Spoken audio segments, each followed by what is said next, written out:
जैसा कि लॉकडाउन लगा, कोरोना का सेकंड लॉकडाउन लगा और जैसी स्थिति बनी रही उसमें 45 दिन के आसपास होने जा रहा है जो संपूर्ण लॉकडाउन कर दिया गया। अनलॉक की प्रक्रिया अगर मैं बात करूं तो मुख्यमंत्री, प्रधानमंत्री ने घोषणा कर दी कि अब अनलॉक करना चाहिए, लेकिन इसमें कैशमेंट मैनेजमेंट मीटिंग, आपदा प्रबंधक मीटिंग को भी बना दिया गया था कि आपके यहाँ की जो स्थिति परिस्थिति होगी उसमें अनलॉक जो होगी वो करना चाहिए। उसमें कुछ गाइडलाइंस बना दी गई, इतने परसेंटेज अनलॉक होने के बाद में आपके यहाँ क्षेत्र में खुला जा सकता है।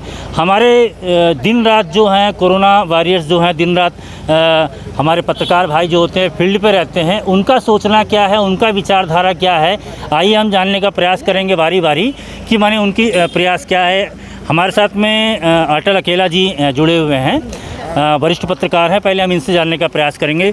अकेला जी, ये बताइए कि अनलॉक की जो प्रक्रिया होती है इसमें अगर छूट देनी चाहिए तो किस प्रकार की छूट देनी चाहिए और क्या क्या छूट देनी चाहिए?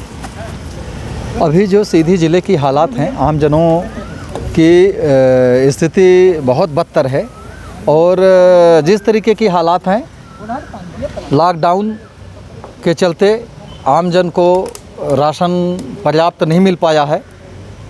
सरकार की या प्रशासन की कुछ गड़बड़ियां रही होंगी जिस कारण से किसी को गेहूं मिल गया, सिर्फ गेहूं, किसी को चावल मिल गया तो चावल 2 महीने को उनको राशन मिलना था PMGSY के तहत, जिसमें से उनको 1 महीने का मिला है और राज्य सरकार से उनको 3 महीने का मिलना था और उसमें भी उनको कुछ समस्याएं आई थी।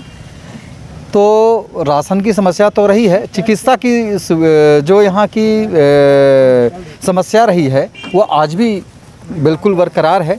किसी को मलेरिया है, किसी को सर्दी जुकाम बुखार। अनलॉक की प्रक्रिया में क्या खोलना चाहिए, क्या बंद होना चाहिए आपके नज़रिए पर? अब स्थिति ये है कि अभी 1 सप्ताह अभी और इसी तरीके से सख्तीपूर्वक बंद रहने की आवश्यकता है। राशन और किराने की दुकानों बंद होने के बावजूद भी लोगों का काम चल रहा था, किसी न किसी तरीके से माध्यम से वो लोग ले रहे थे, उनको मिल पा रहा था।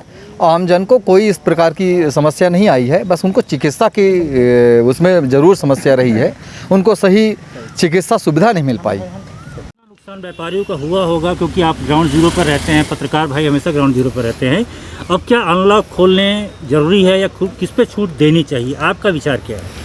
जैसा कि आप जान रहे हैं कि कोरोना काल चल रहा है, इसमें सबसे ज़्यादा नुकसान अगर माना जाए तो व्यापारियों का ही हुआ है और व्यापारी ही ज़्यादा, उनका व्यापार ठप हुआ है। उनका जैसे कोई कमरा भाड़े से लिया उसका भाड़ा तक भी नहीं निकल पा रहा है।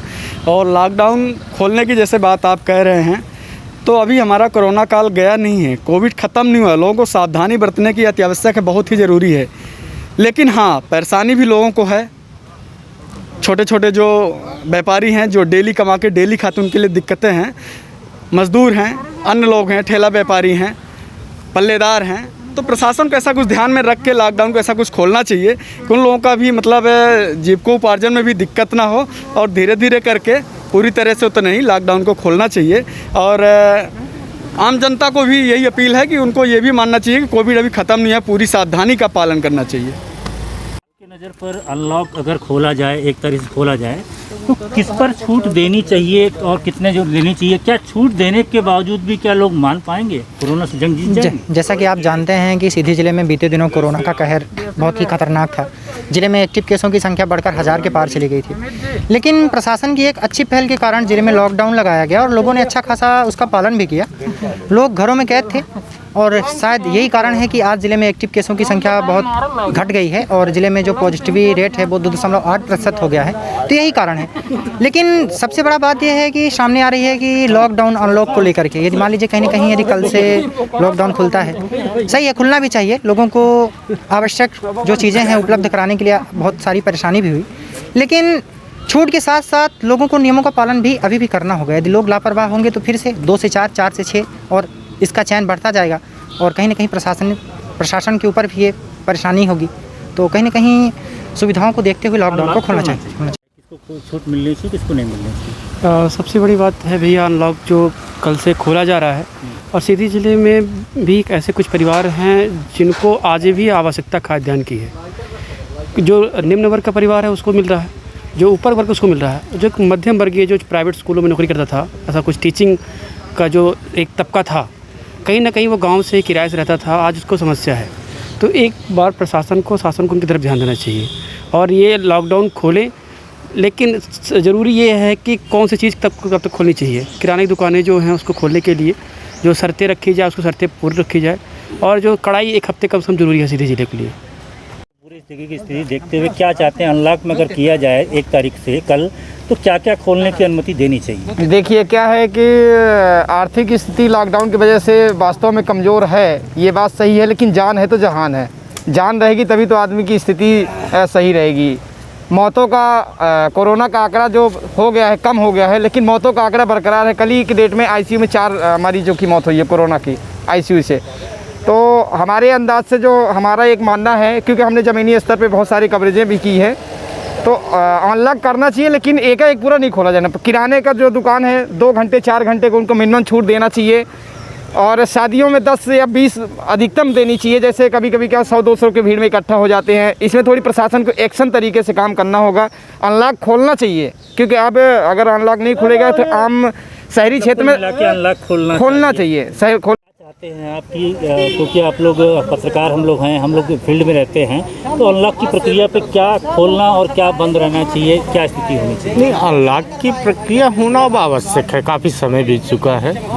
और कुछ जो सेवाएं हैं, जो मतलब दैनिक उपयोग की सेवाएं हैं या आवश्यक सेवाएं हैं, उनको धीरे धीरे क्रमबद्ध तरीके से बहाल करना चाहिए के रूप में जनता भी सामने आएगी। जागरूकता तो ऑलरेडी बढ़ चुकी है, लेकिन अनलॉक करना अति आवश्यक है। हमारे साथ में वरिष्ठ वकील साहब भी जुड़े हुए हैं, हम इनसे भी जानने का प्रयास करेंगे। जो अभी 1 तारीख से अनलॉक होने का है, तो आप इसको कितना सहमत मानते हो? उसमें क्या छूट देनी चाहिए और क्या बंद रखना चाहिए? अनलॉक में तो लगभग इनने पिछले बार भी ऐसा ही किया था कि अनलॉक कह के कि 50% हम ऑन कर रहे हैं, बाकी ऑफ करेंगे। जैसे ही अनलॉक करते हैं तो सारा सिस्टम ओपन हो जाता है। थोड़ा सा लोगों के मन में ये भ्रम होता है कि ऐसी क्या परिस्थितियाँ बनती हैं कि जिस तारीख को मध्य प्रदेश की सरकार या भारत सरकार खोलती है, उस दिन से सारा कोविड ख़त्म हो जाता है। ये फैलाव वाला वायरस है, अगर 2-4 भी होंगे तो वो कई लोगों को प्रभावित करेंगे। तो आप देखिएगा 1 तारीख से जो अनलॉक करेंगे 50% वो 100% खुला रहेगा। हमारे साथ में जिले के वरिष्ठ पत्रकार रमाराम पांडे जी जुड़े हुए हैं, और हमने सभी पत्रकारों से आपसे रूबरू करवाया कि उनका विचारधारा क्या है। कल से अनलॉक होने का है कि खोला जाए, दुकानें की छूट दी जाए। हम रमाराम पांडे जी से जानने का प्रयास करेंगे कि किस पे छूट देनी चाहिए और कितनी छूट देनी चाहिए, क्या ये छूट देना संभव है, और अगर छूट देते हैं तो क्या इससे कोई खतरा बढ़ेगा या नहीं बढ़ेगा। रमाराम पांडे जी से। जी हाँ, मैं जिला सीधी के संदर्भ में आपसे बता रहा हूँ। ये जो वर्तमान की स्थिति है, स्थिति को देखते हुए लॉकडाउन खुलना चाहिए। भले कम समय के लिए खुले, लेकिन खुलना चाहिए, जिससे लोग आज 2 महीने से काफ़ी परेशानियों का सामना कर रहे हैं, और छोटे छोटे व्यापारी तो बिल्कुल मरने के कगार पे आ गए। इसलिए लॉकडाउन खुलना चाहिए। लॉकडाउन खुलने से रही बात बीमारी की, तो बीमारी इस प्रकार से व्यक्ति अपने आप सेफ्टी रखें जिससे कि बीमार न हो और सामने वाले को भी बीमारी न फैलाए, ऐसा कार्य करना चाहिए। जैसा हमने जिले के सभी पत्रकारों से आपको रूबरू कराया, बात करवाया, अनलॉक की प्रक्रिया अगर होती है तो क्या खोलना चाहिए। कोरोना से अभी हमने जंग जीता नहीं है, ये सोच अपने दिमाग से निकाल दीजिए। तो अगर अनलॉक की सुविधा दी जाती, क्योंकि अगर बात की जाए तो वाकई में छोटे व्यापारियों से लेकर बड़े व्यापारियों तक की आर्थिक स्थिति बहुत कमज़ोर हो चुकी है। लॉकडाउन होने की वजह से उनका पूरा व्यापार जो है पूरा ठप हो चुका है। अब उनकी कगार स्थिति हो चुकी है। कई व्यापारी तो ऐसे थे कि जिन्होंने थोक के भाव पे माल उठा कर रखा था कि लगन आने वाली है, शादी विवाह में सामग्री बिकेगी। कई व्यापारी ऐसे हैं कि जिनको दुकान का किराया देना है, लेकिन दुकान का किराया देने के लिए उनके पास में अब नहीं है, क्योंकि बिक्री हुई नहीं। और रही बात जनजीवन के लिए रोज़मर्रा वाली चीज़ें जो हैं उस पर कहीं ना कहीं पर सरकार जो है छूट देगी। जहाँ तक मेरी उम्मीद है, इसमें रोज़मर्रा वाली चीज़ों पर छूट दी जाएगी और जो चीज़ें हैं उस पर छूट नहीं दी जाएगी। लेकिन इस पर सरकार को अवश्य इस बात का ध्यान रखना चाहिए कि अगर अनलॉक करें तो उसमें एक समय सीमा बना लें, और समय सीमा बनाकर ही अनलॉक को जो है वो छूट दिया जाए, ताकि ये कोरोना का जो संक्रमण से हम लोगों ने जीता है, सीधे सीधे मान लीजिए 25-30% से अगर 2 पॉइंट कुछ पे आ रहे हैं तो कहीं ना कहीं पे इसमें जीत हासिल हो रही है। कोरोना से जंग जीत रहे हैं। अपनी टेस्टिंग भी बंद नहीं होनी चाहिए, टेस्टिंग लगातार होते रहने चाहिए। अगर कोई संक्रमित मरीज मिलता है तो तत्काल उनको आइसोलेशन वार्ड पर ले जाएं और घर पे न रखें। कहीं ना कहीं पे ये सोचने का विषय है। अब देखते हैं कि जिला प्रशासन जो है कल क्या गाइडलाइन जारी करता है। जिले से मैं राजीव गुप्ता, कैमरामैन राज बहौर के साथ। खुल गया Laxmi offset printers and publishers, Gurudwara road, Morwa, Singrauli, जिला सिंगरौली, मध्य प्रदेश। हमारे यहाँ हर प्रकार की छपाई ऑफसेट मशीन द्वारा किया जाता है। छपाई का काम कुशल कारीगरों द्वारा किया जाता है। लेटर पैड, शादी card, carry bag, pamphlet, poster, I card, book work, magazine, calendar, bill book, sticker आदि काम किए जाते हैं। हमारा कॉन्टैक्ट नंबर है 9479712700 7805818606। McHappy Offered with our brand with SS Footwear, बैरन का एकमात्र प्रतिष्ठान जहां आपको मिलेगा सभी branded shoes, sandals, wallets, belts और एसेसरीज, साथ ही बाटा की वैरायटी ऑफ आइटम जो आपके गेटअप को देंगे परफेक्ट लुक। तो देर किस बात की, आज ही विजिट करें हमारे शोरूम। हमारा पता है 426 वैडन, बिंदनगर रोड, धोती, वैडन, सिंगरौली, मध्य प्रदेश। नंबर 9425177049 9798859115। हाँ, हमारे चैनल को सब्सक्राइब करें, घंटी का बटन दबाना न भूलें, जिससे नई अपडेट आपको समय समय पर मिल सके।